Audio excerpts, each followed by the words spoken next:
What's up everyone, welcome to the video. We are here breaking down this 3-game Saturday slate. Yes, Saturday, not Sunday. We are at the point of the season where we have games, it seems like almost on every single day. So I'm looking forward to this one, kind of reminiscent of the Thanksgiving slate, which is my favorite slate of the year. So this will kind of be like our little appetizer until the Sunday main slate, which is 10 games similar to last week, and I'll also be breaking that one down as well. But anyway, if this is your first time here, what's up? My name is Pennell. I break down NASCAR and NFL DFS each and every single week on this channel. And in these videos specifically, what I'd like to do, go position by position with the player pool that I have interest in currently, which could change barring injury news or just updates on my end on the projections. I'll build a single entry lineup build as I progress through it on DraftKings, and then run the optimizer at the end, which has my current projections and ownership projections in place as of right now. And hey, if that sounds good to you, it can be one small thing in return. So leave a like on the video, subscribe to the channel if you are new, and leave a comment down below saying whatever you want to say. Say something nice, say something mean. I don't really care, but I'll be more than happy to hear from you. And as always, we will start with the quarterback position, and not too many options to choose from, but that's just how it's going to be when you only have 6 teams on the slate. But we'll start up top here, and it is nice because we have an expensive option, a cheap mid option, and a punt option down there with Matt Ryan, which sounds disgusting, but we'll talk about that. But anyway, we'll start with Josh Allen, $8,300, $9K on FanDuel. He's going to be your top projection option, but for him being $2,300 more expensive than Kirk Cousins, I'm not sure it's going to be totally worth it depending on how the weather looks in Buffalo. And I thought this game was going to be much higher for the over-under in recent weeks. Like, I saw this game on the calendar. I'm like, okay, we have the Bills taking on the Dolphins, a Saturday night game. That's going to be pretty awesome. So I figured it'd be like a 50-some point over-under. When it opened up, I saw it at 42.5. I'm like, what is going on? Is Tua hurt? Is Josh Allen out? I'm like, what happened? So I still think it's a bit low. I looked at the weather forecast. I figured, well, it's in Buffalo. Maybe there's a blizzard coming. Not really. I searched the Buffalo weather and something from CBS came up, and it really just told me that Tua really struggles in the cold weather, which, you know, makes sense. He was born in Hawaii, played college in Alabama, doesn't really get too cold there, and just put up some interesting stats where he's really only had one decent game DFS-wise in the cold weather. It was actually versus the Bills in Buffalo, where it's 56-26, he had 351 yards, still 3 interceptions, but all these games were without Tyreek Hill, which has definitely been a big boost for Tua. But man, he looked really bad last week in the Dome in LA, so that's some slight concerns that might have something to do with the low over-under. Their team total, I want to say, is like 17.5, which is extremely low for Miami. So just some things to keep in mind. Looking at the weather forecast, it looked like there was around 10 to 15 mile per hour wind in the forecast with some chance of snow showers. So something to keep in mind, although snow by itself, especially if it's not like a full-on blizzard, it shouldn't affect too much as far as scoring is concerned. Maybe a slight drop, but it shouldn't be anything that would concern you too much on a 3-game slate. But anyway, to not bore you enough with those, the Bills still have a decent implied team total here at 25, just not quite as high as the Minnesota Vikings. 7.5 point favorites at home, and Josh Allen, while he has kind of declined in recent weeks, hot start to the season, the MVP odds are just plummeting right now. But 275 passing yards per game, close to 50 yards on the ground, which always makes him super safe with a high floor and a high ceiling. So if you have the money for Josh Allen, go for it. It's a great matchup versus Miami. They're allowing the 3rd most points per game to the quarterback position. And, I mean, Allen, dig stacks are going to be one of the top options on the slate. Just looking at the projections here, as you can see, I do him at 23.8, which is the best of the quarterbacks I have interest in. It's going to be the best of all the quarterbacks. Because outside of these 3, we're talking Deshaun Watson, who's been a little bit shaky, looked better last week versus Cincy. And the coach did say they're going to open up some more deep passes for him, which, you know, could make him interesting in tournaments. Then we have Tyler Huntley. Well, he got banged up last week. And then I believe we have, Tua, who we already talked about. So, yeah, Allen's going to be the top projection, but as you can see, value-wise is not popping the most. And then dropping down to Kirk Cousins, who might end up being the most popular quarterback on the slate. I think as of right now, he is my favorite because I can save over $2,000 from Josh Allen. We're playing in the Dome here, don't have to worry about any weather. You know, 1 p.m. games, that's kind of when Kirk Cousins plays his best. Now, primetime games, that's another situation. And this is kind of a primetime game because it's not on a Sunday at 1 o'clock. It's going to be the only game on that we're watching. So I guess that could be the only slight concern for Kirk Cousins here. But, you know, good spot versus Indy. This is the highest over-under game on the slate. I don't know what the Cleveland one is off the top of my head, but we'll see that when we talk about running backs. But I know it's not 48.5. 26.5 implied team total, which is the highest on the slate. 4.5 points spread. And the Colts are a bit of a mess right now. And Cousins was great last week versus Detroit. And obviously Cousins, Jefferson, super easy stack to go with. You also have Adam Thielen, is not super expensive. TJ Hawkinson, you could run this back with a, say, Jonathan Taylor or a Michael Pittman. So yeah, I'm definitely a big fan of Kirk Cousins here. And if you're playing cash games, I think he's going to end up being my cash game quarterback, just so I can fit in some studs at the wide receiver and running back position. And if you're looking for a YOLO punt, and that's really the only nice thing I can say here about Matt Ryan, is that it's a complete punt. He's $5,200, and it's just because of the matchup versus the Vikings. Their pass defense is absolutely horrendous. They just let Jared Goff piece them up, which I'm not saying that to slight Jared Goff. I mean, the Lions offense has looked like really good at times this year. But yeah, it's a really bad pass defense. 27th DVA versus the pass, 29th versus fantasy quarterbacks, and allowing over 300 passing yards per game. That's bad, especially on average, over 300 yards. So if you're looking for a complete punt, and if the Colts do fall behind, Matt Ryan, Michael Pittman, that's a very cheap stat to get to, and you can easily afford a guy like Justin Jefferson. You might be able to get in a Stephon Diggs as well.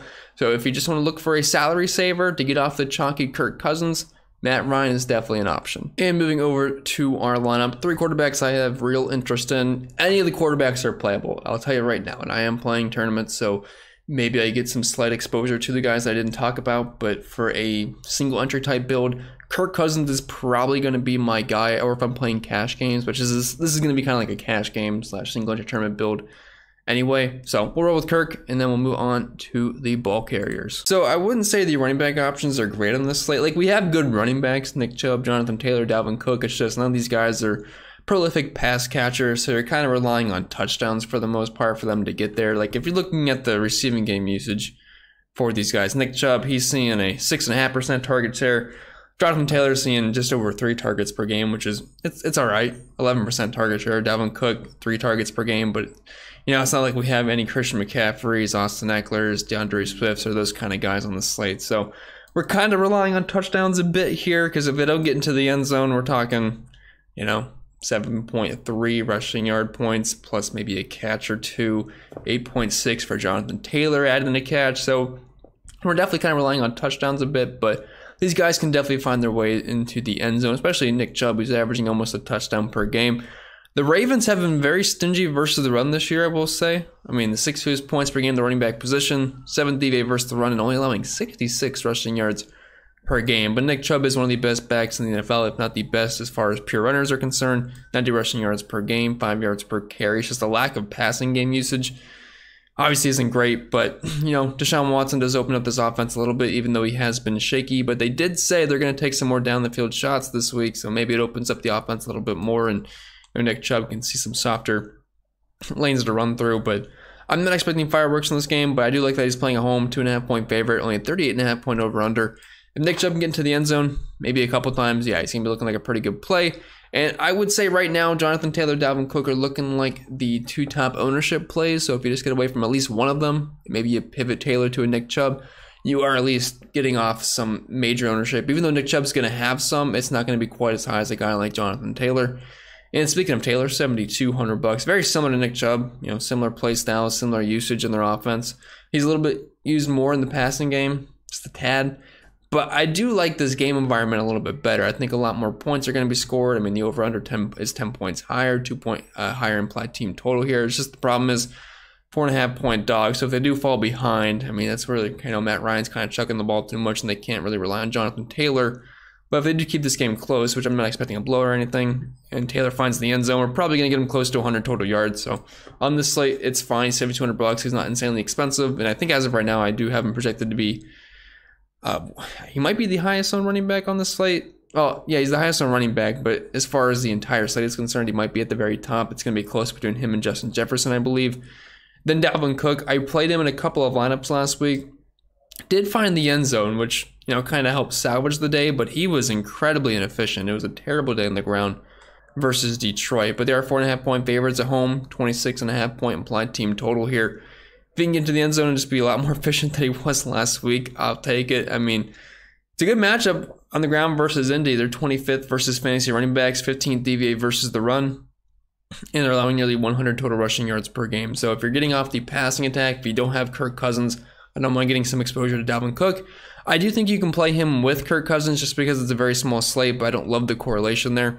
Then if you're looking for a cheap option, J.K. Dobbins, $5,200 in a great matchup versus Cleveland, one of the worst run defenses in the NFL this year. Third most points per game to running backs, and the third worst DVA defense as well versus the run, allowing over 100 rushing yards per game. Now, this is a split backfield. It's not going to be just the J.K. Dobbins show, although he looked excellent in his return last week from injury.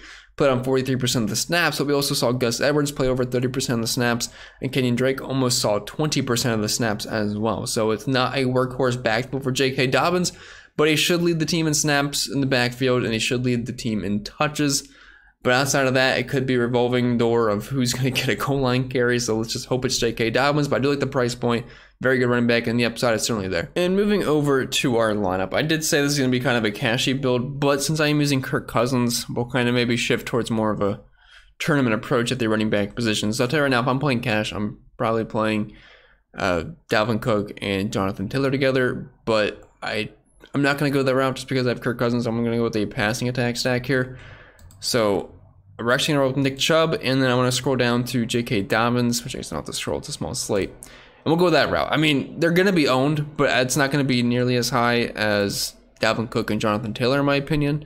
And we can save some money with Dobbins only being $5,200, which should open us up to where we can play Justin Jefferson without having to maybe get to an absolute pump play on this slate. And moving on to the wide receivers, on a very small slate like this, we got to make sure our lineups are pretty correlated for the most part. Obviously, some guys are fine as one-offs, but for example, I have Kirk Cousins, so I'm pretty much 100% locking in Justin Jefferson with them. It'd be very, very slim chances where Kirk Cousins has a huge game and Justin Jefferson's quiet, because I don't think Thielen's going to get me 3 touchdowns and 100+ yards.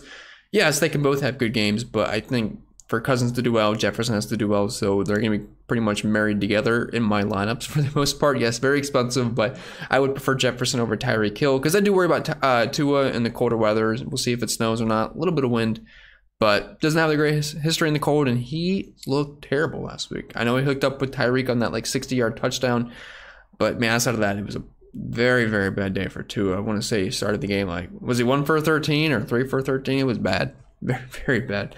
But yeah, Jefferson and Thielen, those are going to be pairing options with Kirk Cousins. Don't think that really needs to be stated too much. Tyreek Hill, if you happen to be stacking in the Bills, he's your fine run back option. I'm probably not playing many, if any, Tua stacks on here. If he goes off, I'll take the L on that.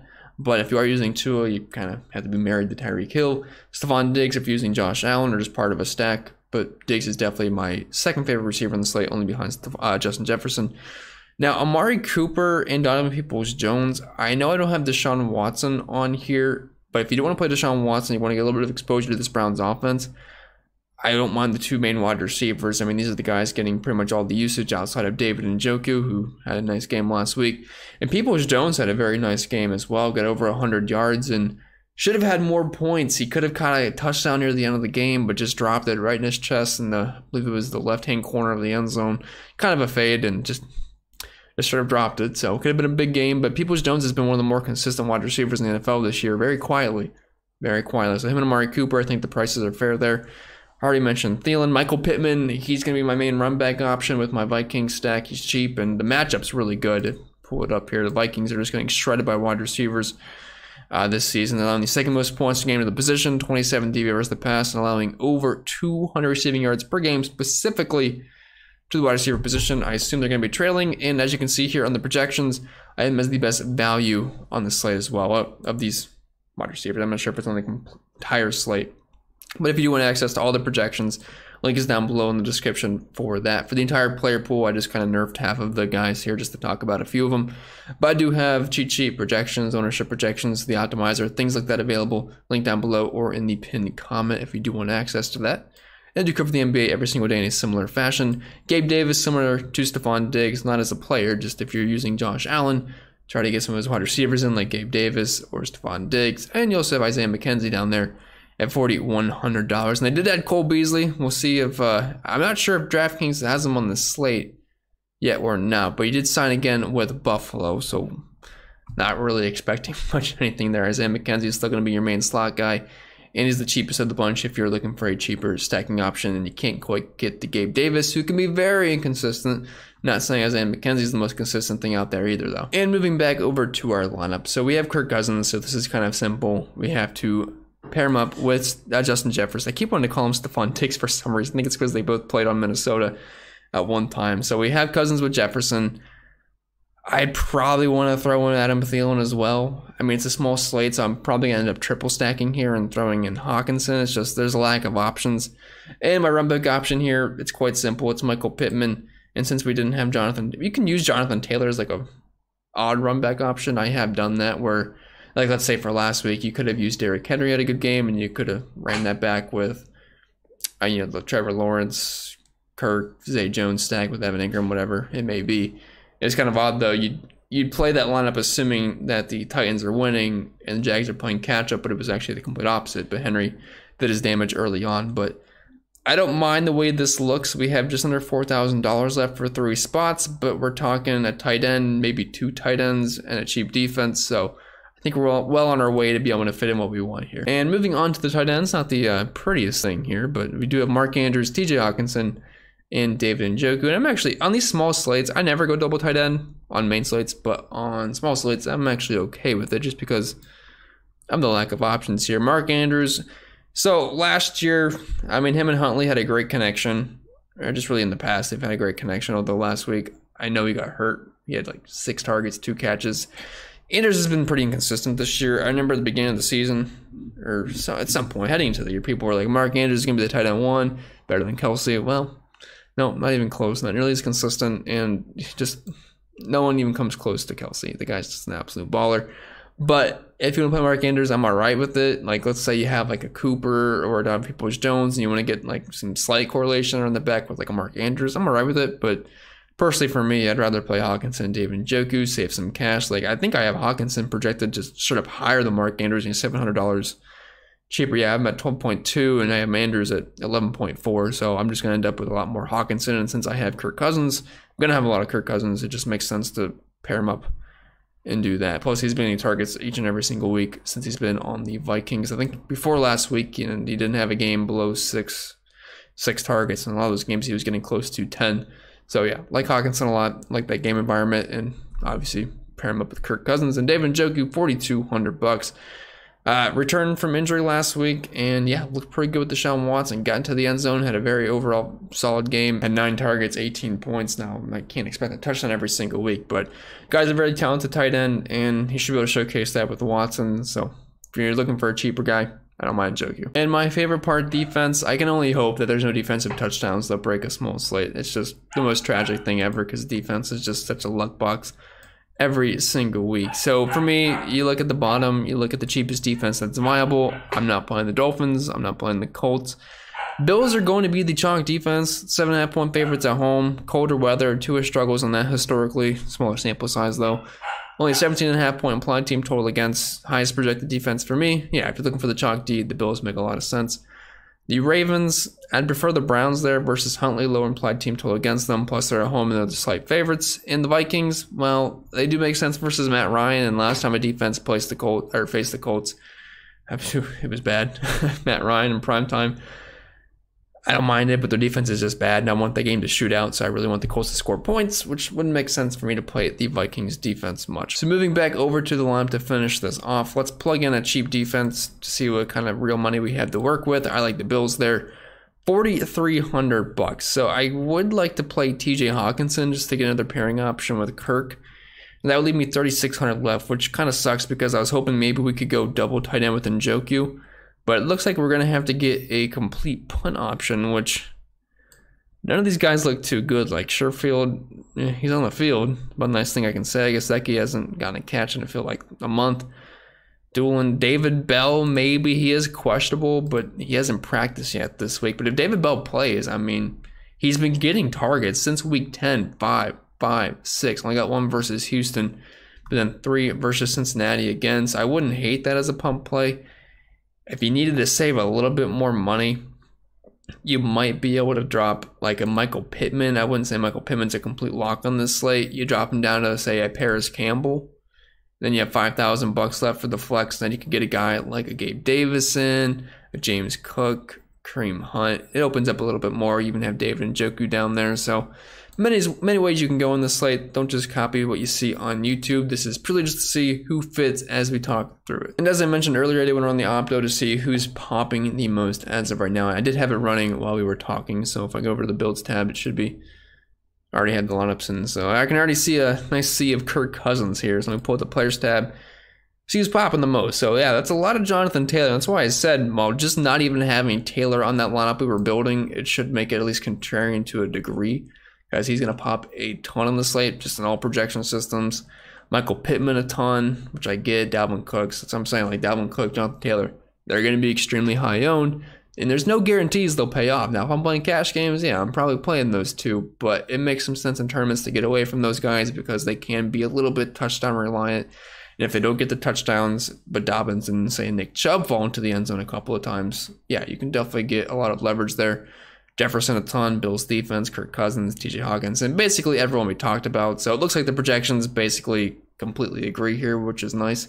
So I'm going to pull up the teams tab to see. I'm assuming the Vikings, yeah, Vikings the most, Colts the most, which it makes sense because that's the highest, projected highest scoring game on the slate. So yeah, if you want access to the optimizer, links down below in the description. If you want to build your own lineups, you can put settings in there to make sure everything's paired up, to make sure you have a wide receiver or a tight end paired with their quarterback. You can have a run back option, things like that. Do not have that set in place as of right now. I just ran it raw, so I'll make sure you do change that if you are someone that just have access to it. With that being said, I think that's all I got for you guys for this video. If you did enjoy, make sure you leave a like down below and subscribe to the channel if you are brand new and you think you're gonna keep coming on back.